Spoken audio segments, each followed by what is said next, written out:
Meeting of May the 10th, 2022. Please rise for the Pledge of Allegiance to the flag. Right here. Pledge allegiance to the flag of the United States of America and to the republic for which it stands, one nation, under God, indivisible, with liberty and justice for all. I'm not sure what there is an etiquette that the U.S. flag does on this side. You know, Somebody changed the furniture. I'm not sure. Well, you see how sad it is? Must be some rebels. I just realized it. That was a good. Okay, with the town clerk, please. Not even April 1st. Please call the roll. Mayor Tompeck, Here. Vice Mayor Kurzman, Yes. Commissioner Campo. Let the record reflect that Commissioner Campo is not present. Commissioner Fender. Here. Commissioner Mayfield. Here. Okay, next item is public comment on non-agenda items. I don't have any comment cards. Is there anybody who has any public comments? If That's for a later item. Any additions, deletions, or changes to the agenda? Can I get a motion to approve the agenda? So moved. Second? Please call the roll. Vice Mayor Kurzman, Yes. Commissioner Fender, Sure. Commissioner Mayfield. Yes. Mayor Tompeck. Yes.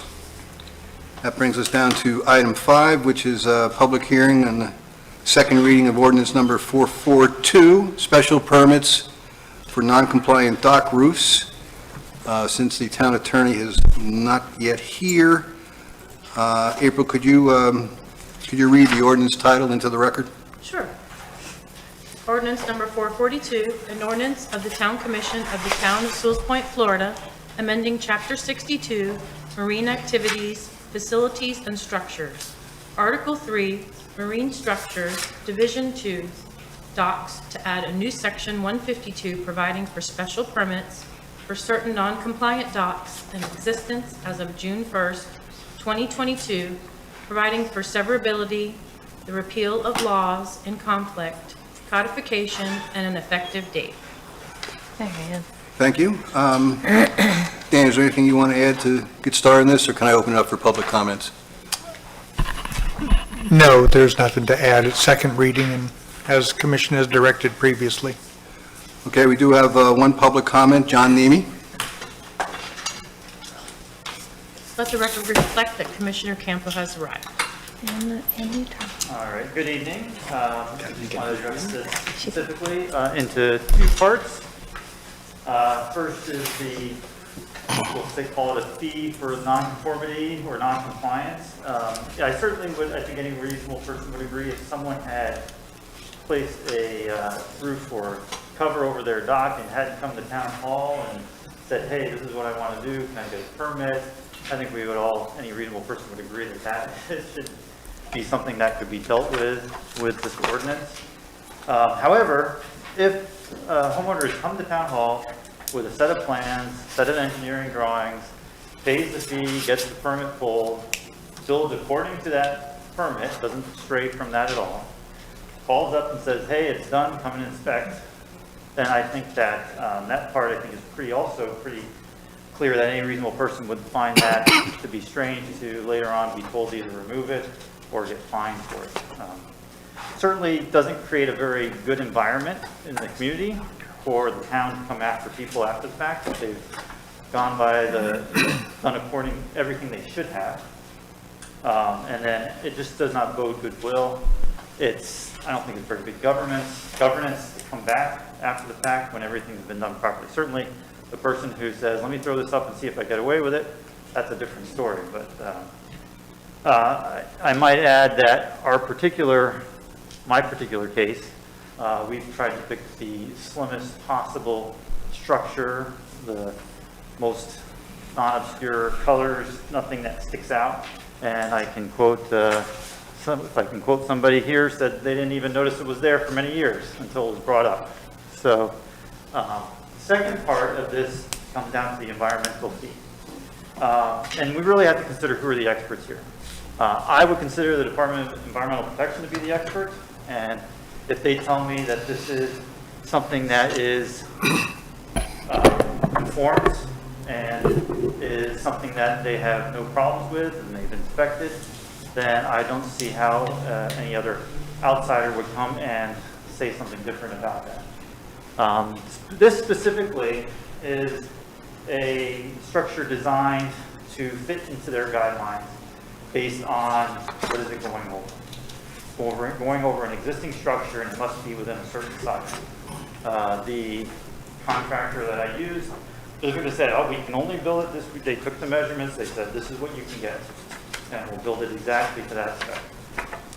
Mine was just inspected by the DEP, and I said, yep, everything's perfect, and signed off on it. So coming after us, are we being used as a scapegoat, or as possibly a feather in someone's hat saying, hey, look what I did to the environment by making these people pay a fee? I think we're ignoring a lot of other factors that affect the quality of the seagrass out there. I grew up in this area. My friend lived right next door to where my house was. We used to have seagrass up to our thighs, and a shade that goes over an existing structure, a boat, is not killing the seagrass.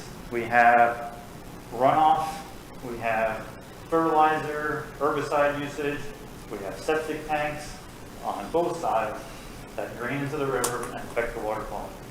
We have people not observing the no-wake zone, running their boats up and down, stirring up the sand and the water, and kind of being pointed. I don't use any herbicide or fertilizer on my lawn. My yard completely contains all my water runoff. We added more when we built our existing house. We took fill out of our house when we rebuilt it. The existing structure was actually higher than what we have now. So we've done everything to be environmental steward, and to kind of get hit with a fine is a little bit preposterous. I'm also for septic to sewer conversion, everything that could possibly improve things. So coming after us with a fee is kind of a little preposterous.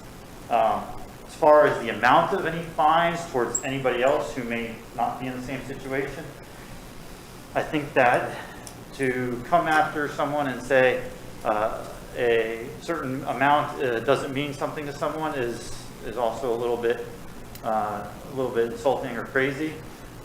Just to say someone who has more money can pay more, I don't think that's necessarily the fair thing to do, and it should be appropriate and not something wild and random.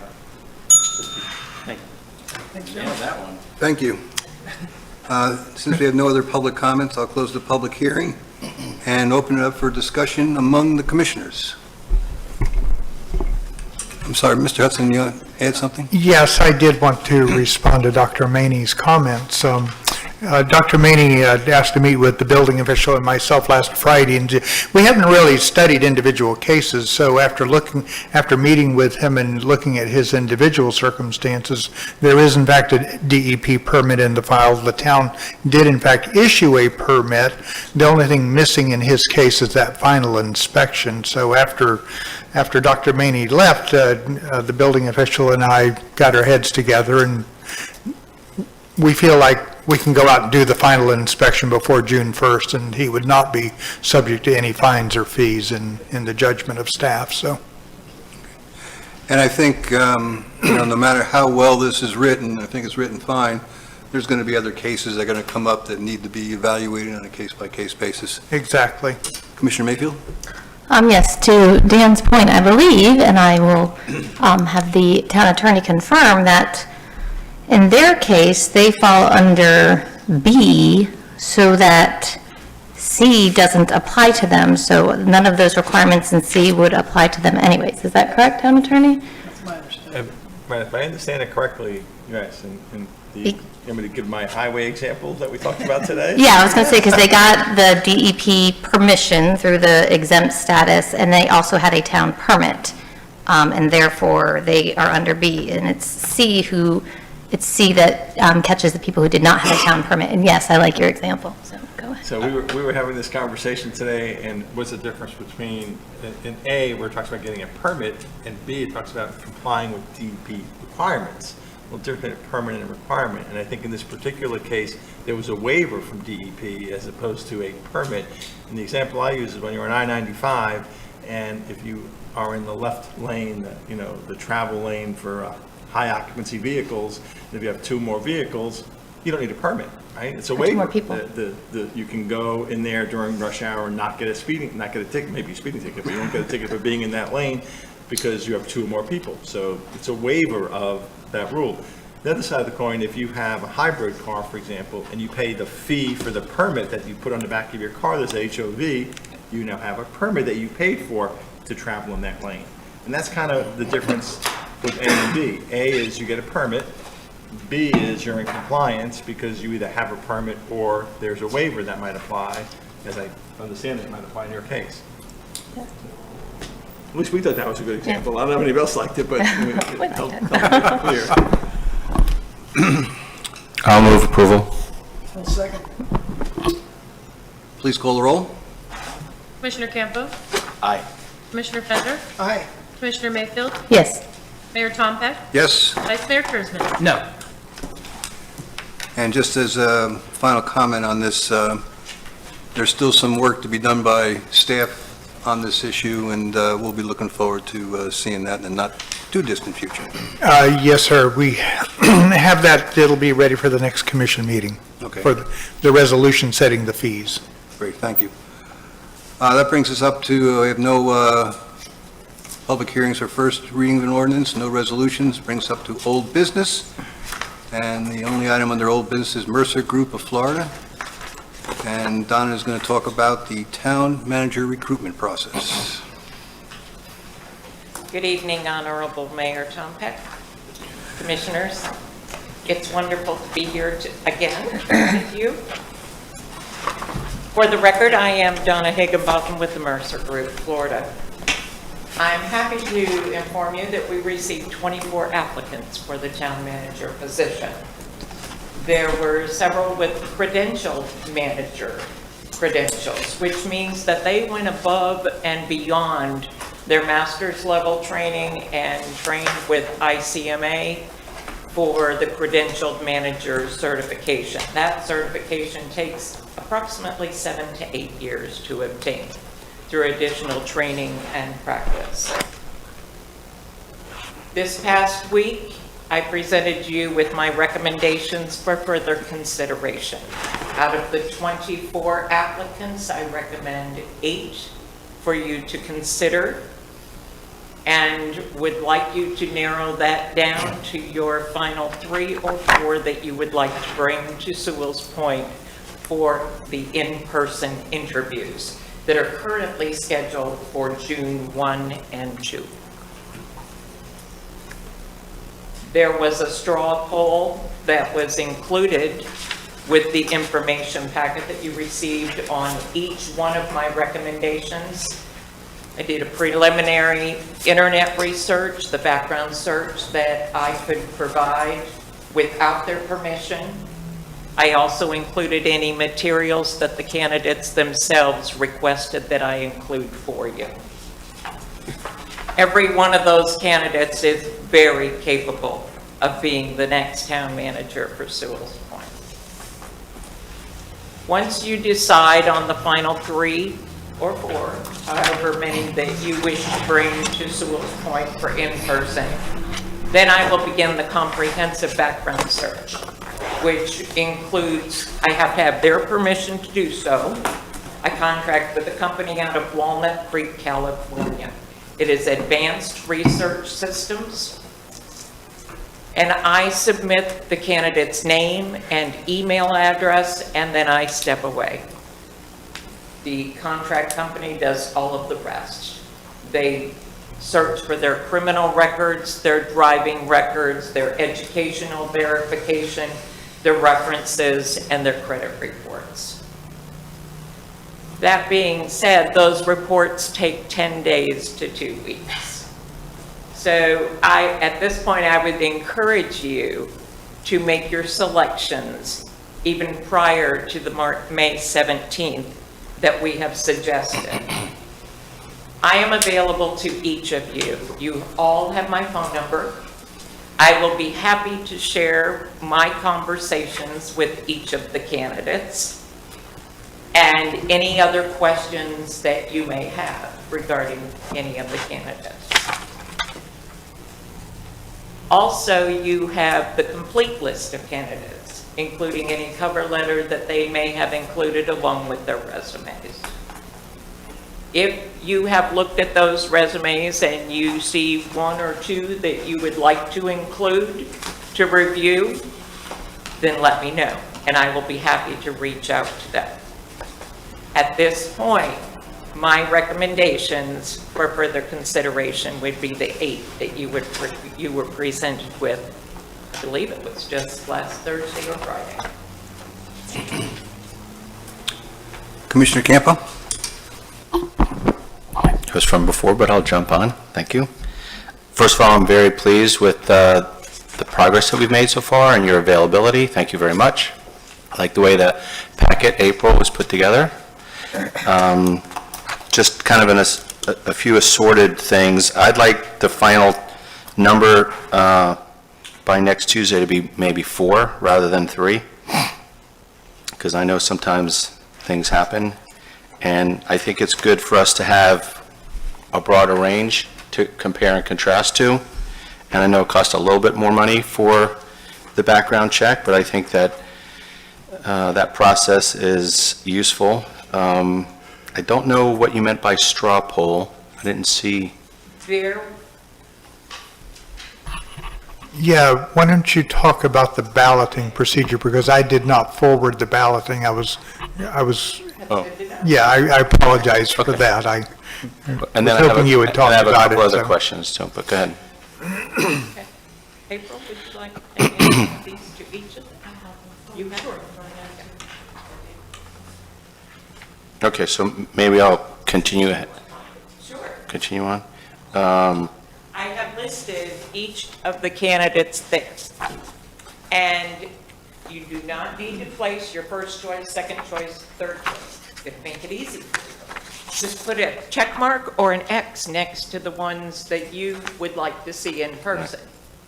Then I will have a tally sheet with all of your names listed across the top and the candidates listed down the side, and the candidates that receive the most check marks will be the candidates that are brought to Sewalls Point for in-person interviews. Right. Okay, so another item is there was someone on the list in the back of the book that did not meet your top 8, and I think we should consider Kent Ciccone. He was, I don't know, maybe the third one back. He's got a lot of Florida experience, a lot of finance experience. He's got good longevity. And I didn't have a chance to talk with you, but I think he possibly could even be my one of my top. So I don't know if you want to talk about that or just maybe review it or just throw it in, or do you have any preferences, Mr. Mayor, or No, I don't. I mean, we could, do you want to take a look at it now? we Or can almost look at it in terms of a wild card or a write-in candidate on this list here if we want to do it that way. But if you, since you've already mentioned the gentleman's name, we can certainly include him in the evaluation. I don't have a problem doing that. what's the process that, would work well with you? Would you want us to discuss that at all now, or just Adam, or? If it is the consensus to add this gentleman to the list, I will be happy to reach out and schedule an interview with him. Yeah, And I then present my information. I have no knowledge of him, never heard his name, I have no affiliation with him whatsoever, but when I looked at his credentials, they were in line with what I thought we were looking for. Fiscally conservative stewardship, in particular, just seemed to jump out. Does anyone have an objection to? I don't think we have objection. Let's go ahead and add that. Okay. And then my last question would be, reference checks, I've hired people before, and you know, it's typically their three best friends who say great things about them. So how deep do they go, this service, for the reference checks? And then that's my last question. They call each of the references, and they have a series of questions that are asked for each of the candidates, and those are answered in the printout that you would receive. I'm curious, I'm looking at the straw preference poll that you just handed out, and is the intent here for us to mark this up and send it back to you? Yes. And I'm wondering if any of the fellow commissioners think that maybe we should do this a little more in the sunshine in terms of, at a meeting saying, okay, Commissioner Fender likes candidates 1, 4, and 6, do it that same way and do the poll that way. Doing it this way, none of the public really knows which ones we're selecting, and that it might seem like we're not being as open as we could be. You're trying to balance that with the HR side of things. Yeah. Another option to that, which other cities and towns have done, is that it has gone through the clerk, and those ballots have been posted, and then the results. So it's made public record. Okay. I don't know if the rest of the commissioners feel, Mr. Torsiva looks like he'd like to say something over there. If you do that way, obviously, you have to put your name on each one that is yours, so we can match up the candidates. Okay. The other thing I was thinking is that you talked about 4 versus 3, and what normally happens with one of these things is we have the top 3, and there's a tie. Right. So you wind up taking the 4th person anyway. So I would say let's maybe stick to the top 3, and if it's really clear cut that it's 3, then you don't have to worry about the 4th. And if you have a tie you can bring in the 4th person. That's just my thought. I That's all. understand what James was saying. What we went through in the past was we brought somebody in, we had some candidates, and They don't show up. then finally we choose the guy, and he goes, I changed my mind the next day after we hired him, and then we start all over again. And it's just, it's nice to have runner-ups in that sense, so we don't have to do this twice. I think, is that the reason you're saying that? Yeah. And then I if can you appreciate have that. 4 and you have a tie, you're going to bring in 5 instead, or? In other words, if there's a tie for the 4th. May I, Mr. Mayor? Sure. I'm just remembering this now, institutional knowledge, or senility, I don't know.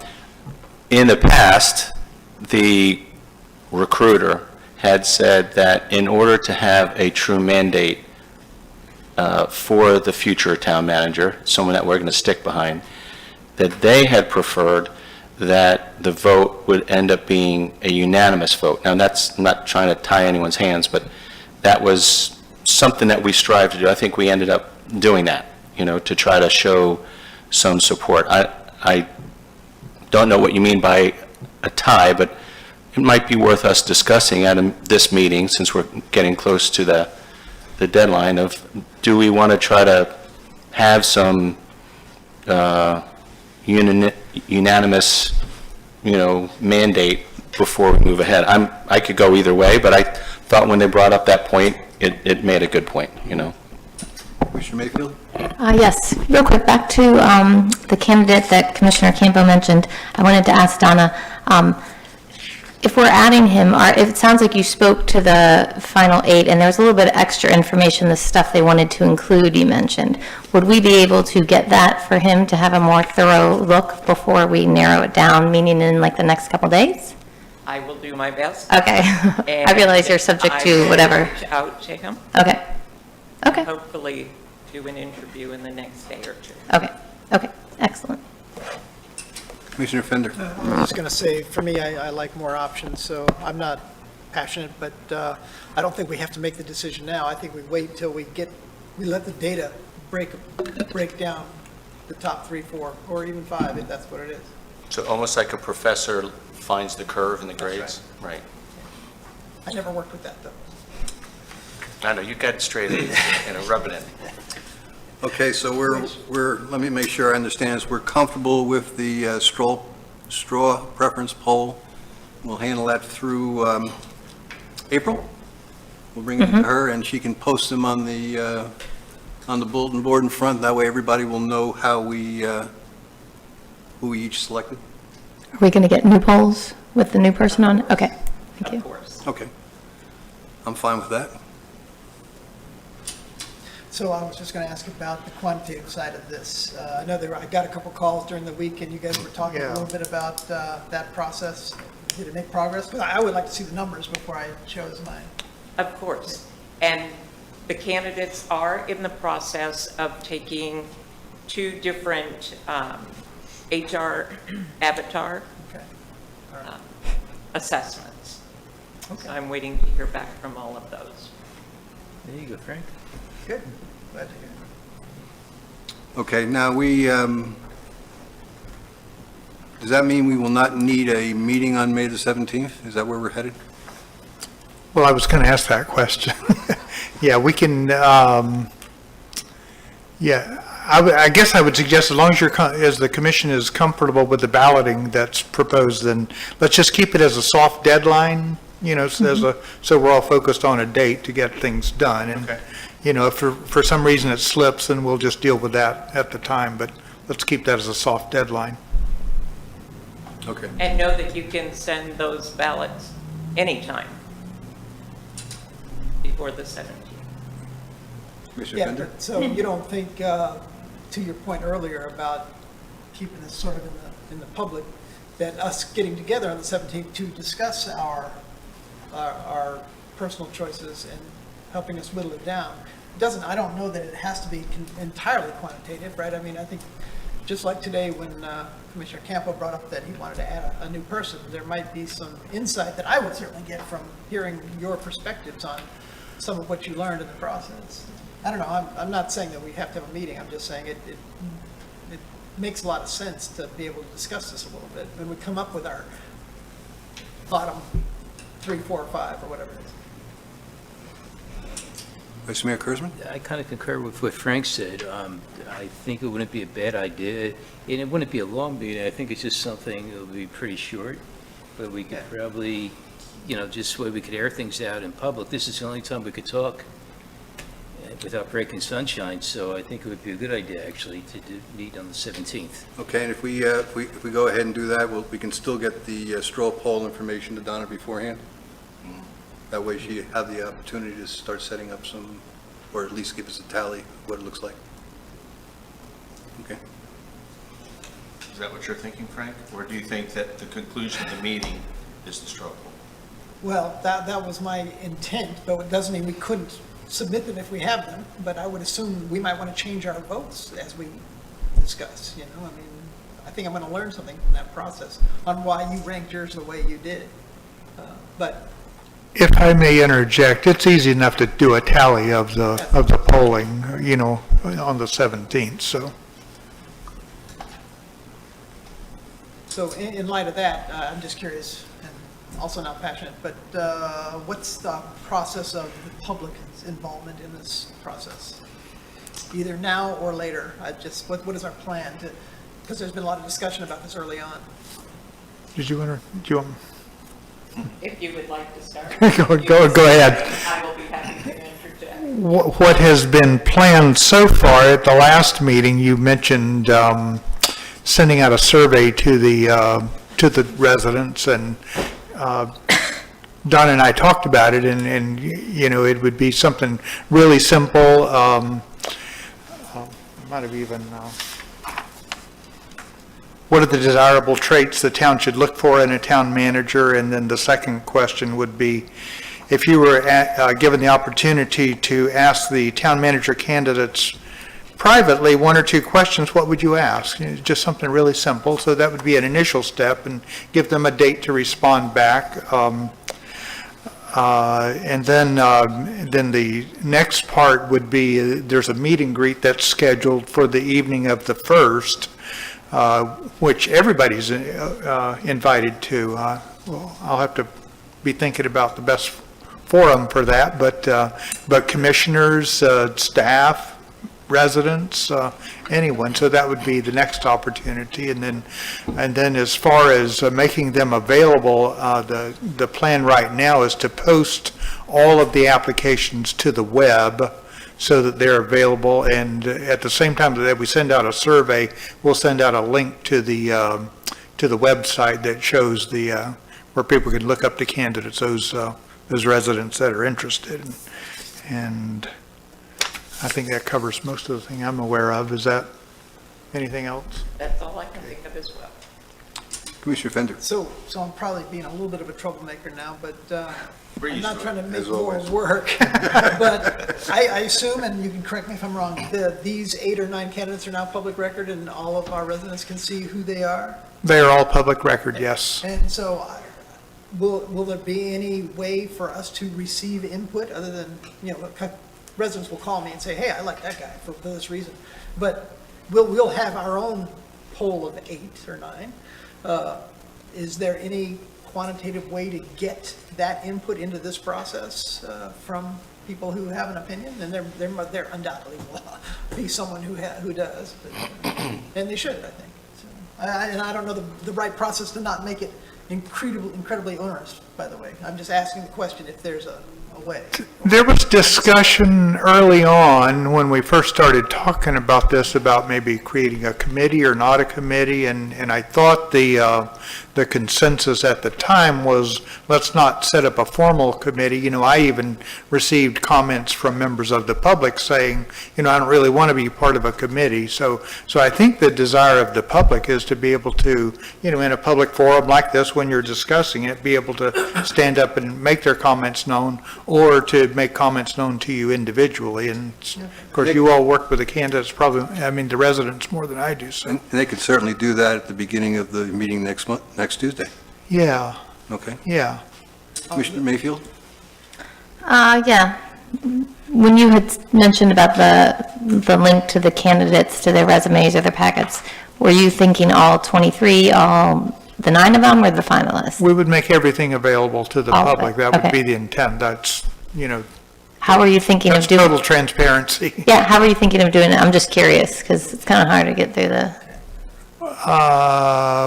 Well, what we normally do, we have a system before agendas where we send out a constant contact email to all of the residents that are on our list, and then it's included a link, and so you just click on it and it goes straight to the spot. So Sounds good. the other thing is, the town clerk, April, had also suggested there's like a field when you first come up on the screen, and there's a space for an extra blue button there that I think that would work, that we'd put it there as well if someone just gets to the website by themselves. So okay. I was just curious, thank you. did I cover that accurately? Okay. Commissioner Fender? Maybe that was on from before. Commissioner Campo? Yeah, just to cover our tracks, just wanted to make sure that, in your opinion, as a recruiter, you think that the town, threw the net wide, and we've got a good sample of folks that are qualified, and there's no need for us to go back to the drawing board. You feel like the bundle of people that we've brought aboard are a good consideration. Would you agree? I agree. Okay. And then, did you get any feel from any of the folks, especially the 8 or 9 finalists, that our salary and benefits were in line with what they would expect to work for? I asked each of the candidates that question, and they are all in line Okay. with that. Okay. I would like to tell you that there is a county in the state of Florida that had a recruitment in the last couple of months. And for a county administrator, I understood that they only received 16 applications. So for Sewalls Point, to receive 24 is quite impressive. And much credit goes to you. Thank you. Yes, yes. So I know this is jumping ahead, but something that we might want to talk about, and that is, Glenn, you listening? Term of employment contract. If we're expecting someone to be 4 years or longer, that might be something that we want to talk about, if we wanted someone shorter. I'm hoping that we have a town manager that can last and, is consistent with the culture of Sewalls Point and would be available for possibly 4 years. Is that something that you think that the candidates are looking to understand from us? Is that something that we should have some preliminary discussions about, especially since some people are moving? What term of employment that we're thinking about entering into? Because I don't think we've really talked much about that. I think that's something you need to discuss. Every town and city is different. Some offer a year-to-year. Some will offer a 3-year contract. Some will say 4 years. But of course, you would want to do yearly evaluations on your town manager as well. And we want to make sure if we're looking for a longer-term person, which is just my own preference, that the folks in the pool are looking to make a long-term commitment. When I spoke with each of the candidates, I asked the question, how does Sewalls Point fit into your long-term goals? Okay, great. And I received a positive response from each one of them. I also asked, do you see this as a stepping stone or a destination? Ooh, good one. I'll write that one down. And they all said destination? Okay, good. For the quality of life that Sewalls Point offers, and for the significant things that the town manager can accomplish while being here, that being the septic to sewer. Does anyone want to mention their opinions on the unanimous consent of a candidate or the term? I'm just, as we're talking, since we have nothing else on the agenda, and we haven't really had these conversations. Glenn, did I forget you? No, when Commissioner Campo mentioned that, I was going to mention that the length of a contract to me is more of a perception than a legality, because I'm going to presume that every contract, and that's a question, I don't want to just presume it, that you're going to have an out. You're going to always be able to terminate with cause or without cause. And with cause is usually the 7 or 8 or 9 things that are specified, fraud, those type of issues. And the without cause is always the one where people have some angst because there's always severance pay attached to that. The maximum in the state that you're allowed to pay severance pay is 20 weeks. So one thing you may want to think about is how much severance pay, rather than, because I think the last time we wound up negotiating almost with the candidates while they were here. So you may want to think about things like what level of severance pay, what type of car allowance, if any, so that you, and again, the candidates, this is a public meeting, so they're going to get the heads up on what you're willing to offer. So let's make believe you say a 20-week, I'll just pick the maximum, 20-week severance pay. Well, to me, it's a 20-week contract, because you can terminate the person the day after they start, you pay them 20 weeks, and that's how long the contract lasts. If you offer a 3 or 4 year contract, certainly it gives that sense of security, and that's important. It gives the perception that you intend to keep this person for a long time. But I'll always remind you, as the decision makers, that you always have the option to terminate unless the other person negotiates the clause that says, no, you can't terminate me without cause. I can only be terminated with cause. I've not seen that in 40 years of doing this, but, there's always that. And I can never recommend that to you, because then you're tying yourself's hands to someone that, as much as a good job as she's doing, and as much as a good job you're going to do interviewing, you never know somebody until you live with them. Commissioner Mayfield. Yeah, I like the idea of unanimous decision. I think that's a good way to start the relationship between the town and the town manager. As for the duration of the contract, I feel like 4 is a little long, unless that's something that would really attract more quality people. I don't, I do like the idea that after the contract ends, everybody gets to reassess with no severance pay. It's kind of like a refresh period. So I don't know, 3? 2 to 3? I kind of like 3 because the 2 years is torture. It goes by too fast, and you're back again, starting all over again, it seems like, so. Commissioner Fender? Well, I don't know the answer, but we seem to every cycle learn something new. And what we learned in the last cycle was the pay rate pressure is what seemed to drive some decision-making. So the fact that there is an impending closure of a contract implies that, oh, we must renegotiate our new contract, right? Which is what I would like to try to avoid, right? And I think that caused some angst, and by the way, I don't know how to erase that. It seems like, each year we redo our budget, and when we do redo our budget, we consider pay salaries, and I think the town manager should be part of that. That should just be part of the life cycle of an employee in the employment of the town. It shouldn't be all of them and this person who is under heavy pressure to renegotiate their salary at the tenure of whatever decision you guys make on the length of the contract.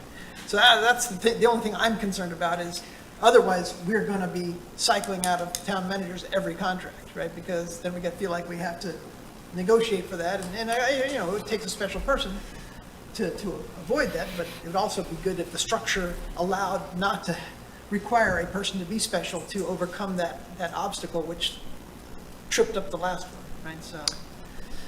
And I think you're making a good point, but I think the idea here is if you write the contract and you talk about the evaluations and the raises and this kind of thing in the contract, and you actually do something about it, then when the contract is over in 2 years, 3 years, 4 years, whatever you want, you're not in that position where you're kind of like renegotiating from the start. You should never be in that position. There's something to be said, and I know I've mentioned this before, and it's not a popular item here, but I don't necessarily think you have to put any length of time on the contract. I know the city manager in Fort Pierce has no deadline on his contract. He's there until they decide they don't want him there, or he quits, or he retires. And that was the same employment agreement that I had at FPUA. There was no time limit on it. But I know that's not what you folks want to do. I had to mention it Like I again. said, That's what I had at the city of Stewart, yeah. It had no No end date. no end date. So I mean, On a practical basis, let's be real, as city managers, the practical tenure is from one meeting to the next. Yeah, that's my point, exactly. and as Glenn mentioned, then you have a 20-week contract, Yeah. Or 10 weeks, or 15, or whatever we decide. So Can I ask the opposite? What is the value of a fixed-term contract in your mind? The people who are proponents of it, I'm curious what value Yeah, it brings. I'd like to address that. Yeah.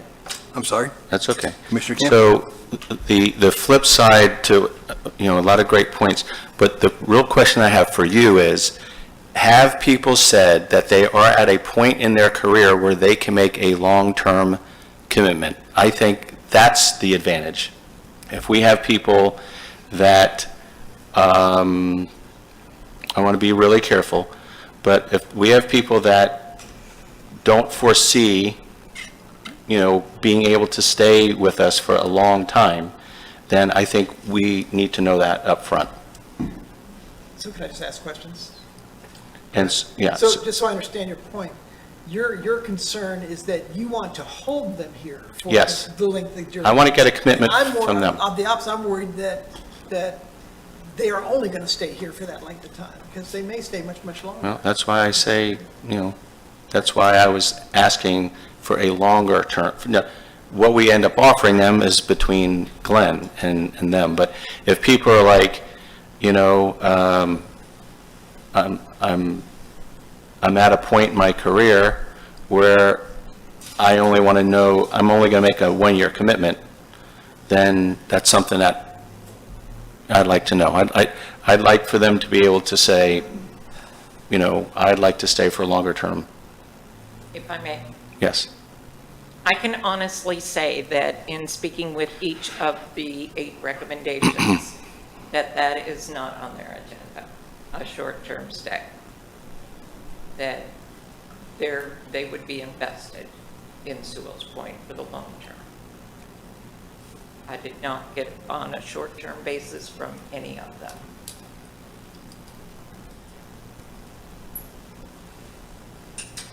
Glenn? I didn't know, and I brought a couple of contracts with me tonight. I didn't know if you wanted me to walk through those decision points and get direction on things like, what's the range of severance pay? What's the performance evaluation? Salaries? Do you want to have a situation, because as we went through that with Ms. Berger a few months ago, as you remember, it was painful, and we came up with all kinds of different points you discussed. Do you have an evaluation system where as long as the manager gets a satisfactory, the manager gets the same rate pay increases every other employee of the town? So if it's 3% that the commission's approving, or 5%, or whatever it is for every employee, manager meets whatever that level is, satisfactory or exceeds satisfactory, he or she gets the same number. And do you want to build in the option that if a person exceeds, you have the discretion to give another 1 or 2 or something? So that's, and if you want, we can walk through half a dozen of those kind of scenarios and trying to flesh out where's the consensus, where do you kind of want to wind up on those really tough questions, and you don't want to be doing it with the candidate standing there. Yeah, I would like that. I feel like when we whittle down to the final 2, it's like they announce at the airport, your seating is about to board, and all of a sudden everyone scurries around, and so, maybe you put together, I don't know if you have those questions now, or maybe if you, okay. So I think it would be better, in an easygoing atmosphere that, we talk about those things. I agree. Let's go ahead, because you're right. We don't want to be discussing them while we're interviewing candidates. Building the plane as we fly it. So maybe the first one is salary. What's the range? I know you have an advertised range. Where, maybe, I don't know if you don't mind, from your conversation with the candidates, where do you think we're going to? Yeah, well, that's why I asked Donna the question, how did people respond to the $110,000? And you said when we spoke on the phone, you thought that people were comfortable with that, but there was also a caveat. There, from my understanding with talking with each of you, there was a bit of a range that you were comfortable in going with, and it was my understanding that you were not set on 110, that you had a little bit of wiggle room. So they were comfortable with that wiggle room. Commissioner Mayfield? Yes, I said this before, and I kind of feel this way now. I had always said 120,000 to 130,000, and kind of sticking with it, because I remember before, when it comes down to it, negotiating salary, that's like the touchiest subject of all, or the most important one. So I felt like if we had a little more consensus, or if nobody wants that, and 110 or 100 to 110 is the consensus, I feel like this might be the most important one. I don't know. I haven't done this many times except last time, so. That's the range, I think. That way, they know what they're going to get. They'll kind of be competing for it more than us trying to compete for them. And keep in mind, they have done their homework as well. So they know what the previous manager was getting. Okay. And the qualifications versus their qualifications, Okay. and what they're looking for. That's just my opinion. Mr. Fender? Hasn't this train left the station? I mean, I don't know that we can be negotiating at this stage on salary, right? I mean, the only 2 ways I know it to happen, and I hire a lot of people, is that either I post a job for a set salary, and that's what I hire them at, or I give them an application that says, what do you expect to make? And they tell me what their expected desire, and I look at that app and go, okay, I can talk to that person, or I shouldn't talk to this person, so I don't want to spend a lot of time with 8 people to now, after the fact, realize that, oh, they're expecting $150,000 a year. So how do we? What's wiggle room in numbers in your mind? I do not have the job ad in front of me right now. I do apologize for that. But I believe it was depending on qualifications and experience. And do you remember what the range was? That the commission is committed. Yeah, I had it, and I think it's, the way I remember it said was 110, but Dan's got it. Survey said? Well, I'm looking for It should be on the very last page. last page. Okay.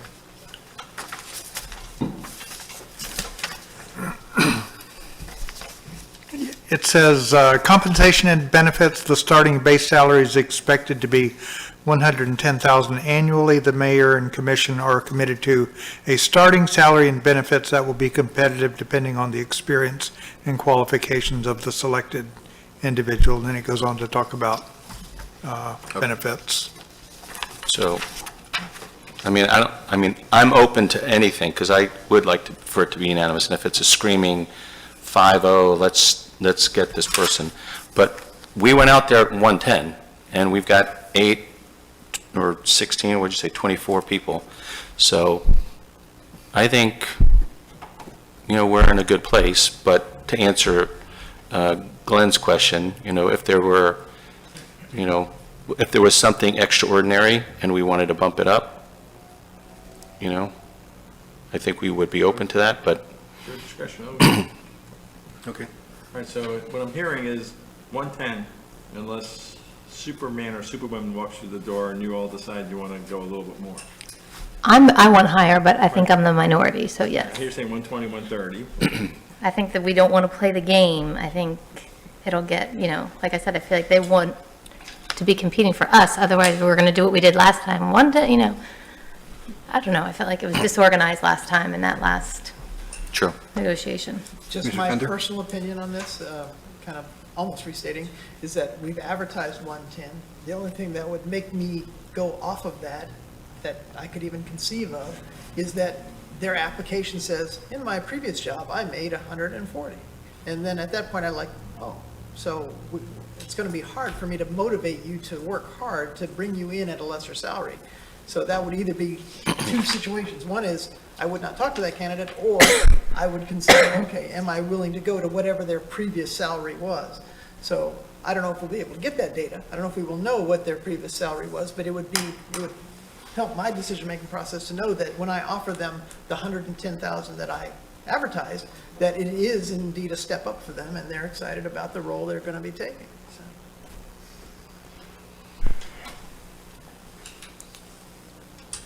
Vice Mayor Kurzman? Yeah, I'm comfortable at starting out at the 110. I know that some of these managers have made, prior to us, I know one made $276,000 in 2019, but they're willing to probably change their life to come in and work here. So, and that's doing a little bit of internet work, and to grab somebody like that, if you could grab somebody who's making 276 and had a great track record and have been with that town for many years, and they're willing to come in at 110, if you have to go to 115. I would never even go there, but that's just me. You don't know, but, sometimes people are looking for a place. They would have to convince me, let me put it that way. I could be convinced, Yeah. but.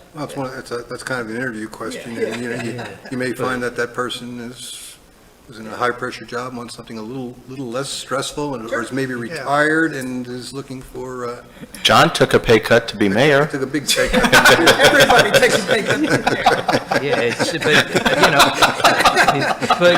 Yeah, but, pretty much what I would say, though, I would like to talk about, instead of, once again, like we brought up before, I would definitely want to put in place beforehand, so we don't have to go through the ugliness of talking about raises. I'd like to get a consensus with the commission right now, how we feel, like if we rate the person, they rate excellent or very good, what are our expectations? Do we give them a raise with the rest of the commission, like Glenn mentioned, instead of having to go through negotiation again? This way, when the person comes in, you will get what the rest of the employees get here. So if the town gets a 2.5% raise, they get a 2.5% raise. I agree. Yeah, I think there's all there's employees probably a should be- consensus for that, and at the same time, I'd certainly like to have some language in the agreement that, gives us the option to give them a little bit more. If they have a year where they bang out $10 million in grants, and everybody, all the residents are happy, we'd probably like to do, a percent or two more, or whatever we think's appropriate, but I'd like to have that.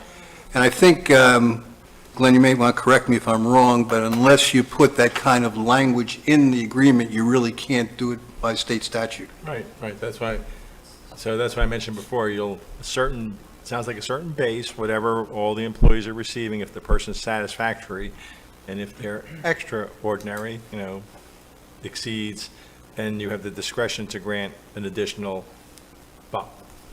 And that could be open-ended, or it could say an additional 1%, 2%, 3%, or it could say, at the commission's discretion, can provide. And I don't know whether you want to lock yourself in or whether you want to have that open discretion as to, the advantage, obviously, of open discretion is just that. You have the choice. The disadvantage is the employee could think, the sky's the limit. So if you do build a picket fence around it, then you kind of know, okay, it's regular employees plus no more than whatever your outer range is. And they both have pros and cons.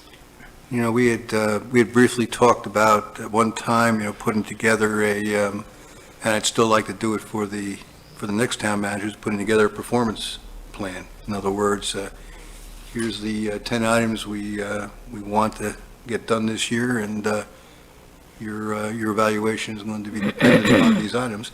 And based on the, how the person performs with those, we can certainly, I'd like it to be open-ended, but I mean, obviously, nobody should think they're going to get an extra 10% on their salary, or we could even do it as a, I don't want to call it a bonus, call it a performance incentive, something like that, so it doesn't necessarily get hooked in with all the other stuff. In other words, it wouldn't be part of their base salary. We could do that as a performance incentive beyond the base salary. Okay, and as part of what I'm hearing is, you're going to want the performance evaluation. You've always had it annually, but you've also, when there's a new employee, had another evaluation either at 3 months or 6 months or both. So when this new person starts, in addition to his or her annual evaluation, do you want one that's, say, 6 months? I think that's a good idea. It takes 3 months to find the bathroom, so. And is the 6-month one any compensation or strictly 6 months? 6 months evaluation, you're doing good, you continue. Pay doesn't kick in until the annual, right? Right. Right. I'm just confirming that. Yes. Can I ask a question about that item? Is it, we mentioned the pay, or the pay increase that the rest of the staff gets, and also based on their evaluation, whether it was satisfactory or not for the built-in, which one is it tied to the other staff members, or is it just if their evaluations are satisfactory, or? Well, my understanding is. For the base one, not the exceed, they're Right, doing great. I call the base, all staff members who are satisfactory, is my understanding the way the town has always operated. I think if you're not satisfactory, you're not still an employee. I don't know Okay. that previous managers have given out raises to people that didn't meet, and that could be part of your budget process, that you're giving an across-the-board raise to employees who are all get satisfactory evaluations. Okay, I didn't even know they were doing evaluations necessarily. I didn't know the manager was doing specific evaluations, or just, anyways. And that's a good question, whether they're formal evaluations or there's just, you're doing a great job. And then do you want to tie it to the budget year? I mean, by the time this person starts, we're probably going to be getting into August or September, so you're close to October 1st. You're setting your budget, and your other raises are October 1st. July. Dan says July. I'm making plans for August. We talked, I know you have plans for July. Calm the guy down. Let's assume the person starts July 15th. Are they eligible for their first increase if it's going to be the base, and you're setting your budget in September? You're not going to know what that base is until September. So does that first year, they're going to get a couple of months where they're not going to get that increase. They'll get it in the end of September or October 1st. I know that's a small point, but that's the only way that I can think of that what your base is going to be to your other employees, because you're setting your budget in your September meeting. Yeah, I think you should probably wait for a full year rather than 2 months. Right, I mean, I meant 14 months actually for this Yeah. first. Yeah. You wouldn't get the raise October 1 of this year, the October 1 of next year. I think it would be easier for everyone to rotate at the same time. And if we're having our final meeting on June the 1st and June the 2nd, I mean, hopefully, we're having them in the desk by mid-June. That's kind of what I had hoped, Dan. Well, I think Not- you not need July to probably 15th. allow like 30 days at a minimum, because they'll need to close out their current employment, which normally is a 30-day notice, and make arrangements to be here if they're not within commuting distance. Okay. So probably the 1st of July, or maybe the day after the 4th holiday. Mayor, Vice Mayor Kersman? Yes. Oh, no. Donna, did I'm you sorry. want to say Go ahead. something? to that question, I've asked every single one of them that very question. Some said 30 days, some said as early as 2 weeks. There you go. You can start. Okay? Go ahead, Dave. Yeah, the other thing I was going to mention too, let's 100% Some are out of amongst, work, right right? now, let's make sure that we determine that the salary will be between, let's say, 110 and 120 or whatever it is. Because what's going to happen is you might have a candidate coming in and say, I'm qualified, beyond qualified, if, you know, and we wind up picking them, well, I want 130. Let's make sure up front that this is the most money we're going to go. If we're not willing to do that, why waste his time, why let the, or her time, and why waste the candidate's time and our time? I mean, it's just, let's have a concrete type of number, or at least a little bit of a range, so they understand this is the most they'll go, and this is where they're looking to go. So at least they know coming in, and they might drop out and say, you know what, they're not going to beat what I need. I can't do this. And let's be upfront. I'd rather do that than going ahead and, you know, somebody has 140 or 150 on their mind. We're not even going to go near that. Well, we had a unique situation last time around, but it could repeat itself, and that is the cost of employee benefits. And if, I don't know, Glenn, can that be brought into the negotiation if you have one candidate that doesn't want health insurance and one that wants full family coverage, which is going to cost us $30,000+? Is there some way to incorporate that? I mean, here we go again, right? I mean, this is like deja vu. Well, it might be a good question for Donna to ask the candidates, because better to know going in that if they all are going to require health insurance, and if they're not, what would that do to your salary? Because that was an issue, Donna, last time, where the previous manager had declined the health insurance and, you know, noted to the commission on several occasions that you're saving X dollars, 20,000, 15,000, whatever it was, and therefore my salary maybe should be higher. So that's where I think. So what's the HR consultant say about that? I was honestly not aware of that scenario. I can go back and ask each of the candidates that I've recommended what they would need as far as the insurance. Do the people that made the final 8 know they made the final 8 from you? Yes, they all know Okay. that they are being recommended for further consideration. Okay. Do the people who did not make that cut know they did not make that cut? Not as of this time, Okay, all right. given that you had the option Yeah. to pull any additional names. Now, a further question. Sorry. I jumped. Okay, Are we helping you, Glenn, or? You are. Good question. keep going. Because I got to keep going through this, so if the jumping to termination, if the contract's going to be terminated, it would take 3 votes, is that correct? I mean, Yes. And I only say that because you could theoretically have a day where there's only 3 commissioners here and it's a quorum and you get fired on a 2-to-1 vote. Most managers want to make sure it's, okay, so. That's fair. By the way, is that in our charter? In a lot of charters, they have, if you have, if the minimum for a quorum is 3 and you have 3, that all the votes need to be unanimous for that. Yeah, I'm not sure, I have the charter, I can look at that, but 'Cause it in certain- terms of the No, contract, I'll make that's not in sure. there. Our charter's like 2 pages. Yeah, I don't know that it's in there either, I'll look. It should be. That particular thing should be in the charter, it isn't. Now, one issue that came up with the last 2 managers was telecommuting, and whether they're physically present here. And obviously, things have changed with COVID, but do you want to have that clause in the contract? So the last contract said, town manager shall devote a minimum of 40 hours a week, providing service either at town hall or on behalf of the town and other appropriate business managers, such as Martin County Commission meetings. So I mean, a lot of contracts don't have that language, some contracts do, and then it talks about telecommuting may not be effective management, and you need prior written notification under exceptional circumstances.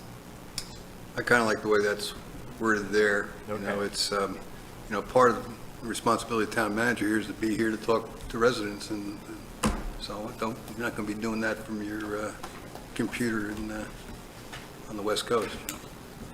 And you've traditionally had a clause that says a manager can engage in occasional teaching, writing, or consulting in their time off, not more than 8 hours a week. I've seen 4 hours a week. I've seen, I haven't seen really more than 8. It's usually somewhere in the 4 to 8 range. I don't know too many managers that have taken advantage of that, but it seems to be a lot of managers, if they want to teach a course at the local college, or you don't have to have that in there at all. And I'm not sure, Donna, how often you've seen that ability for them to do some occasional, but they have to have prior commission approval, or you can just not have that latitude in there at all. You want them to be here, and this is their job, and that's it. You're not going to be doing some side gig, to use a legal term. Is that Black's Law Dictionary? Yeah, it's like the gig economy, right? Well, I mean, in general, I want someone that's energetic, I want someone that's full-time, I want someone that's at the, has got, a long term to commit to us, and they don't have conflicts of, I kind of like 4 hours. If that's an option, I kind of like not to exceed 4 hours. Okay. I mean, 8 hours a week is, and then there was another issue, if they make formal application to another place of employment, that the commission should be notified. Yeah, you're reading ahead. I'm sorry. But that's allowed, Okay. because you got paid in school. Commissioner Fender, I know we talked about that. Right. Go ahead, I'm sorry, I didn't mean to take you off. So you're right, there is the clause about resignation, 30 days notice to resign. I'm assuming that's going to stay the same. And then again, you have... Now, what happens if someone just gives us, let's say, 2 weeks' notice? What happens then? So when I was in law school, I had a professor that said, you can have a contract with Frank Sinatra to sing, but if he doesn't want to sing, he's not singing. Yeah. So if you have an employee that gives you 2 weeks' notice instead of 30 days' notice, the question is, do you really want them here for those last 2 weeks? Right. You probably want them out the door. You're not going to pay them. And oftentimes, sometimes when an employee gives notice, a lot of times management will simply say, okay, you can leave today. Because I'll pay you out those 30 days that you were going to be here because I don't want you here. But that's... And then we called in. And then we can do it. He's on speed dial. But back to your question. No, I mean, we had that provision, and it was disregarded, so what's the sense of having it? Well, again, that's up to the commission then to enforce it and say... What do you get, what would one person do to enforce it? This is a little bit out there, but you could put in your termination with cause, failure to comply. I mean, right now, your termination with cause is long. I mean, you have, Roman numeral, 16 different cause events. I think most contracts probably have 7 or 8.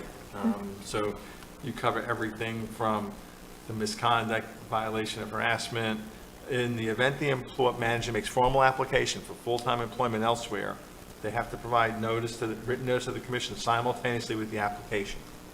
Failure to do so is cause. So if a manager makes application to Joe's Ice Cream Shop and doesn't tell you, you could fire that person with cause and not pay the severance.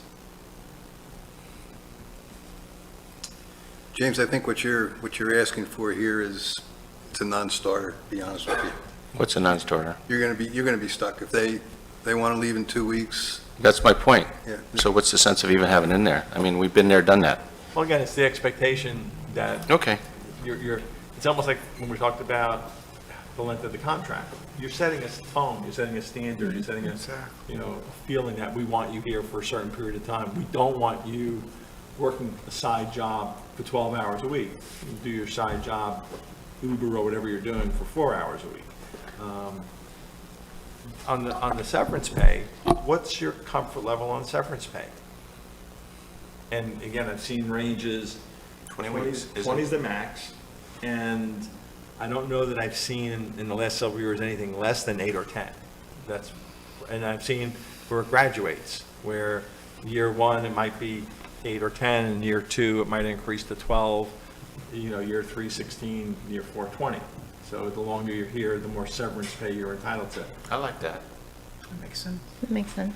Gives them something to look forward to. And you're going to start with 10 weeks for year one? Yes. Okay. Yeah. Just make myself a note on that.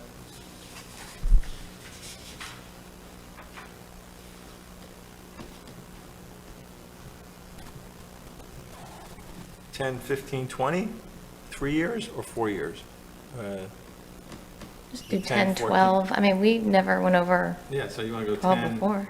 12, 14, 14, and then that caps it? if it's 3, or if it's 4, go up to All right, 16. where do you want your cap to be?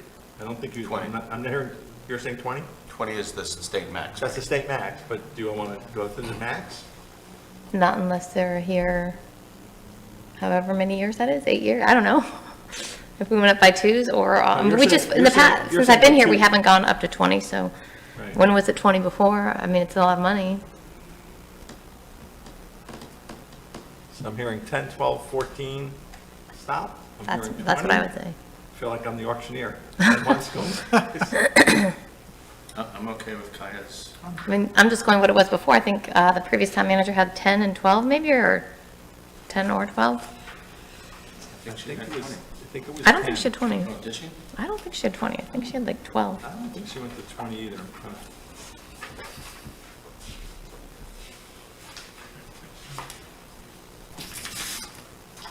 Ten, 10 weeks. You want to keep it at that? Just keep it flat 10? I like the 10, 12, I 14. like Kaya's idea of giving a little. extra Yeah, a little, because every year you're shows some committed, seniority. yes. Frank? Well, also, I was saying to James's point earlier about trying to envision longer-term employment. Yeah. It's a little bit of an Incentive in incentive. some way. Yeah. Okay. Well, it makes me go back, and my memory is not what it used to be, Glenn, but when we talked about the length of contract, did we come up with a consensus? I think I mostly heard 3 years. I heard a 4-year 3's fine. and I heard, Oh, so 3 years, so, okay. I think the length of contract idea is good to kind of coincide with our road project. I think that this road, no, our road project like elevates what Sewalls Point is doing beyond what it used to do, in my opinion. I was not here before really, but it requires a lot of effort from what I know. Dan, would you say that's true? To be town manager? Meaning that working on the road project, it's a lot. Like it's for Sewalls Point. I have not been here as long, Commissioner Campo. It's a major project, so there's. My observation is that there's a level of intensity in the town's overall activities that's not recognized by the residents and perhaps to some degree by the commissions. I guess I just thought it was a nice If way that to. was the and- question that you asked. Yeah, and that's kind of the reason for why I keep saying 120 to 130. This is Yeah. a more high-intensity time, in my opinion, for Sewalls Point. So that's why I like the idea of, creating what we need, and then the people come fitting in what we need, as opposed to trying to fit us to them. That's kind of why I was saying that. I'll support that. It makes sense. We're trying to go long-term. We have a lot of long-term projects, and it would be good to have stability here and appreciation if the person's doing their job. And with the amount of projects and we're spending, you're talking tens of millions of dollars potentially down the road with everything. And you want to have a qualified individual. You don't want to keep changing. Change is not good all the time, especially in something like this where with that much money, grants, you need consistency to get things done and stability. When you do that, you're able to pass along what was going on, and you know the whole history. Just like our engineer, he could tell you what happened here in 1982, whatever it is, and he could tell you he's seen everything gradually, but this town's been pretty dormant for many years till we started this project. This is the most money I think the town ever spent on anything, was phase 1 of the road project. I don't think we ever spent more money than that on anything in this town, if I'm correct. Would you know, James? I don't know. Yeah, no, I agree. And so, Mayor, to your point, you're asking 3 or 4. I mean, I'm not that set on 3, whatever you guys want. I know you mentioned indefinite, but I'm not sure we are. I know that's not popular here, so 3 or 4 is okay with me as well. I mean, I'm Right. not, and what I'd like to do, if it's good with you all, is by early next week, get this out to everybody. That way, on your May 24th meeting, maybe we have an agenda item, and just take I that like week, that. look it Solidify. I like over, that. because there's a lot of language in here too. You I like know, that, and yeah. there might be some of the language that you want to tweak a little bit or have questions about. I'm trying to cover the financial points. Yeah. Cell phone allowance, that always seems to be a touchy subject. And so it was 75 a month. Donna, I'm not sure what you're seeing out there in other communities. It's, you know, it's kind of all over, right? It's all over. Also, I might add relocation. Yeah. Those are all things that are negotiable. Commissioner So Fender? just a quick question on timeline of this. You know, I really don't want to negotiate this with the last two candidates like we've done in the past. Is it possible to make sure everyone who's involved in the process realizes, you know, gets a preliminary copy and saying, hey, this is the contract? Well, so we're thinking the same way. So on May 24th, if we go through this and you're all happy with it, you can provide it to Donna and she can provide it to all the applicants. Say, this is the contract that you're going to be offered. Yeah. And, you know, We'd that like way them to they, drop out they- early, is my they point. walk in with their eyes wide open, knowing this is what it's going to be. And if you want to do that. Yeah, I think that'd be a good idea. Glenn, getting back to the phone allowance, and I'm never quite sure I understood this, but why doesn't town managers have a Sewalls Point phone and that's it? No phone allowance. You have a Sewalls Point phone, that's it? Right, to issue the phone. Yeah, I Right, mean, that's more and more common. I Right, think 20 that- years ago, it was cell phone allowances, but it's become more and more common that you're issued a Sewalls Point phone. I think that's what I would like to do rather than screw around with, mess around with cell Okay. phone Yeah. allowances and that kind of Oh, thing. yeah. Then the next always fun topic is car allowance. See, the advantage of car allowance and cell phone allowance is it's not taxable, so that's a little, extra little perk. I beg to disagree on that. Last time I checked, they were taxing my car allowance. They were? Yes, sir. Yeah, my memory on that, and I'm not the tax guy, is if they're going to look at that issue. Okay, I take that back then. But it's extra compensation. It is a way to provide extra compensation without it being in the base salary. You don't have to pay payroll. You probably had $200 Or do you pay a month payroll? in your I don't know. car allowance for the last manager. Say that again, how much? It was $200 a month. Yeah, And honestly, I recall you did a survey of that going back, and it was all over the place. oh yeah, it It was was as high all as over the place. 600. I remember seeing one that was 600 a month. I'm like, Yeah. wow. Yeah, And that was before gas went to 4 something a gallon. 200 sounds fair. I think it sounds fair. Yep. Annual leave, what you currently had is the same as everybody else. And you can't take more than 2 weeks of vacation without the prior approval of the commission. Same holidays, disability and life, the same as everybody else, subject to Donna's inquiry about health insurance. Did you say disability in life? Town agrees to provide health, hospitalization, disability, vision, dental, and comprehensive medical Okay. insurance. Right. And then deferred comp, the last one was 15% of salary to a retirement plan. Now, I don't think the town has its own retirement plan. I think the different employees have set up their own 401Ks. Again, this is not a have to. No, it's employer sponsored. Oh, it is? Okay. Yeah. Yeah. Will you go back to the annual leave, that's vacation? That was something that was changed. You said we wrote what everybody else had. I know that we talked about that number before, didn't we? Somebody was claiming there was massive amounts of vacation, that's why I remember it. When we were talking with the prior town We did manager. talk about it. I just. It just, we had a number in there, because I know I was doing the math, I just don't remember. Well, and her contract was amended, so I only Yeah. brought the one from 2019. Oh, okay. So I didn't incorporate all the amendments, and I have my whole folder of all the things we talked about last. Okay, I'll don't worry just- about it now, we'll look at it next time, or I'll look at it anytime. But are you happy with, or comfortable with the annual leave being the same as everyone else? Yes. Or, and I think that's the answer, but I'll ask Donna, is that standard out there? Managers expecting more than everybody else, or are they, these candidates understand that if everybody gets, and I'm not sure what the town gets, 2 weeks? I think it's 2 weeks for your new employee? I believe that's correct. Tina says yeah. too. Just, Some towns and cities will give their manager a little additional time. They're running the entire town. treat them all the same, I say. Keep the I same. don't know, 2 weeks is for a professional, For the first year? for running the, for being the head of the town, I'd be open to 3 weeks, that's fine. Well, and not to, get too messy, but we did have a little problem when Michelle left with, she, after the fact, said she was owed money or something, and you called us. Can we tighten that up so that we don't have that problem, or, do you remember what that issue was? I'm trying to remember, I don't remember. She I mean, I remember. She was going to give us a certain amount of notice, and then she says, I've got some extra pay that's owed me. And then we said, well, it doesn't work that way. And she said, well, then I'll just leave now.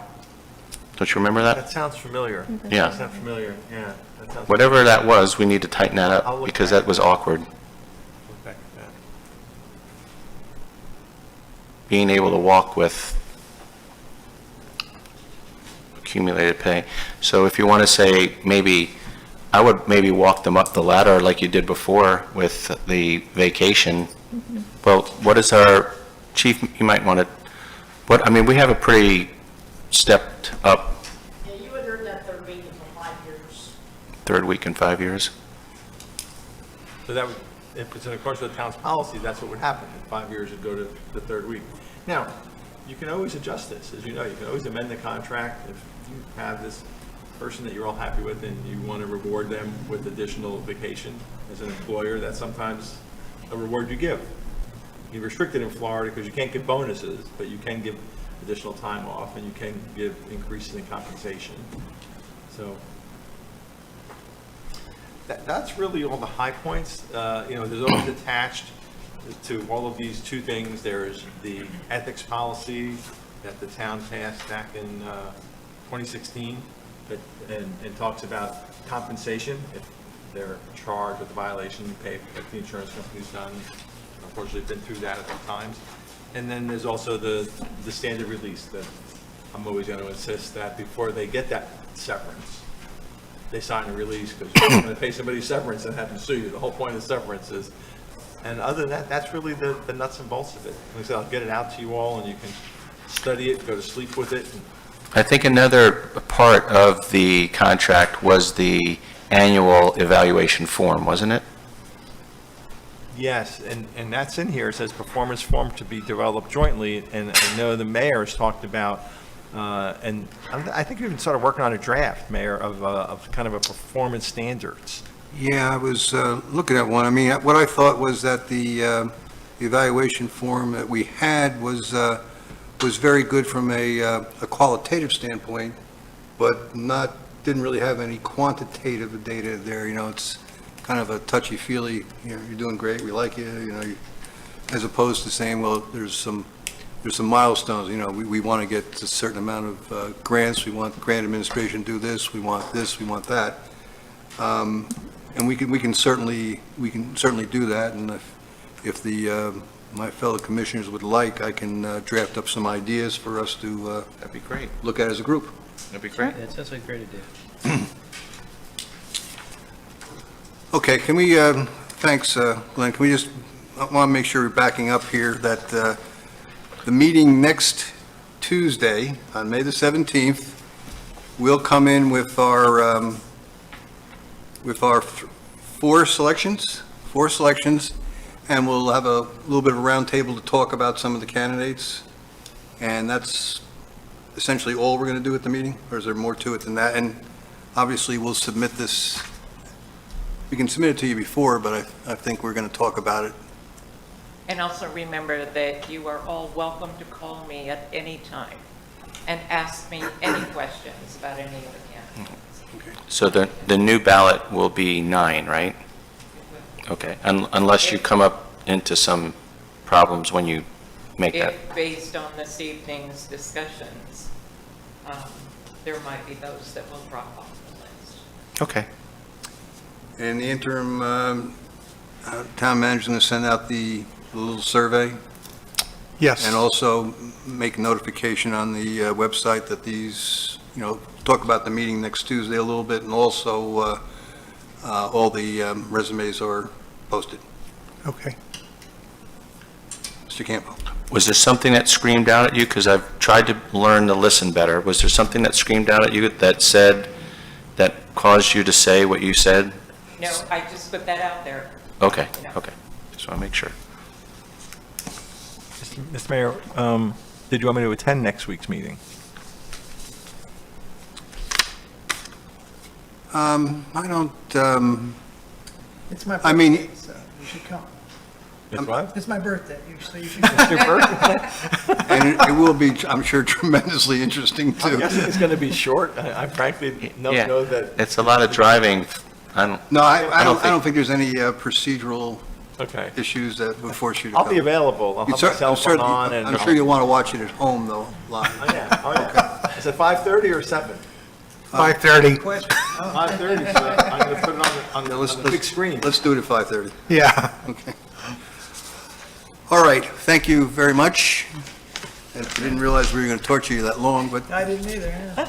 Mayor, can I ask one quick question of Glenn? certainly. When you're making up the draft of the contract for us to look at, are you just putting in one amount for the salary? You're putting in that 110 and, And that's to talk about next week. Okay. I'll fill in everything in the best I can based on the conversation, but the point of the 24th, I think, not next week, the 24th, is for you to give some Okay. feedback and say, oh, we really want to tweak this or tweak that. okay. Okay. Because we're talking about handing that, or giving that to the candidates ahead of the, okay. yeah, I am open to Kaya's suggestion of a possible range if there was an extraordinary situation, and I just want that to go out there. Okay, so thank you. I just know we did 110 3 years ago, pretty much. So, Okay, that brings us to item 11, discussion, the project status report. Oh, that's right. Mr. Hudson.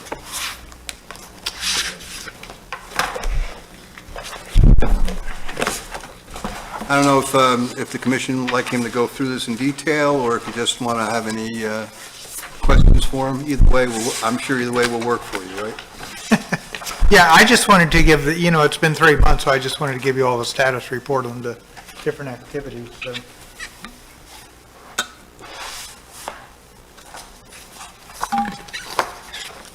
I have no questions.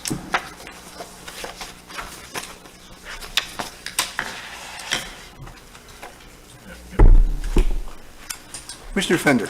I also don't have questions. In fact, we'd already walked through it Yeah. individually, which I appreciated. But I would say it's an impressive list, and I want to thank you for all the hard work. Yes, Thanks also for the status. Yes. Thank you. Commissioner Mayfield. yes, Town Manager, I already told you this too, but I do love this project update. Like I said, I had tried before to get another one going, and I don't think anybody really looked at it. It didn't really take off, but I love this. Keep me in the loop. I asked you this before too, but I think it bears re-asking or reiterating about the time frame for the, getting the FEMA grant approved because we're unable to close on the contract until the FEMA grant is approved for the property at 78 South Sewalls Point Road. And you kind of said you didn't really know. Is it still? Well, we're still anticipating late May unless Joe knows anything different. I mean, we kind of figured 30 days from the time of our phone conference with the FEMA representatives, so. And that's even with the archaeological monitoring, correct? Correct, Okay. correct. And then my other question is the comprehensive plan update. Yes. It says anticipate recommendations to commission in early May. Is that going to be the next meeting or? Yes, we, Mrs. Landry turned in her recap and review of all of the comments late last week. I have a meeting with her this week. Glenn's office is going to plug into that as well. Okay. And then after that, we'll be able to establish a timeline. My objective is to get it to you as soon as I can, at least 2 weeks prior to the published meeting date, which is probably going to be the first meeting in June. Okay. Okay. That's it. Thank you. Okay, any other comments on town manager's report? All right, so that'll take us to staff comments. Just related to grants, good news, more good news came out this past week. The town was awarded the $100,000 grant for the vulnerability assessment that you had approved submission for back in January. And then also the Resilient Florida Grant program for 2023 is currently open, so we'll be looking at that, so. And that's the program that we got the 3.4 from, correct? 3.4 million we got. I yeah. think they've also increased the amount of money associated with that program Nice. for this year, which is. for That could be, 2022. I don't know that, but, yeah. Okay, Commissioner comments? Commissioner Campbell. I've had the pleasure of representing Town of Sewalls Point and the MPO, which is the state, the county transportation overseer. So when DOT allocates money and studies for Martin County, it goes before the Martin County Commission. And there was a presentation made this past Monday morning, and I had the privilege of having a wingwoman there, Chief Tina, and we were getting accolades for how safe our streets are and how well known we are for maintaining speed control. And I just wanted to throw this out to see if my fellow commissioners had an interest. It's a lot of data analytics, and one of the things that they show are the corridors of Martin County that that have the most accidents and fatalities, and most of them are US 1. But another common place for accidents are the bottom of bridges. How do you figure? But people normally see the speed limit and they're exceeding it 5 miles an hour at the top of the bridge, and then they're going down, so that's about 10. And I think I was mayor at the time where there was a motorcyclist crossing A1A, and I don't know if he got hit by the car. He hit the car, but he passed away, and he was passed away on the pavement. And to see that was a real game changer for me. So at the base of our bridge, we had a fatality. And of course, we're all formed by our personal experiences. So it was something that stuck out in my mind. And I spoke to Tina, and she had agreed that the speed limit that the DOT has set up on the bridge, and I talked about this with Vinny when he was the MPO rep, is it's fast. I mean, we got people, running hot through Sewalls Point. We have pedestrians. We have trying to get some more, connection between the plaza and the playground. And when we have our events, we have a lot more pedestrians. And there's a lot of studies about the speed at which a pedestrian gets, they actually have statistics of the speed at which you will die or you will be injured. They have it all broken out. My question is, if the commission would be interested in me pursuing, first with the town, like a resolution, and a formal action with the DOT to get the speed limit reduced on the Evans Prairie Bridge heading eastbound, especially coming, this side. At the time, I thought it was just my idea, but Tina said, yeah, that's DOT. DOT just wants to move people. But, I don't think that we have that great a need, people coming to the beach, coming in so fast.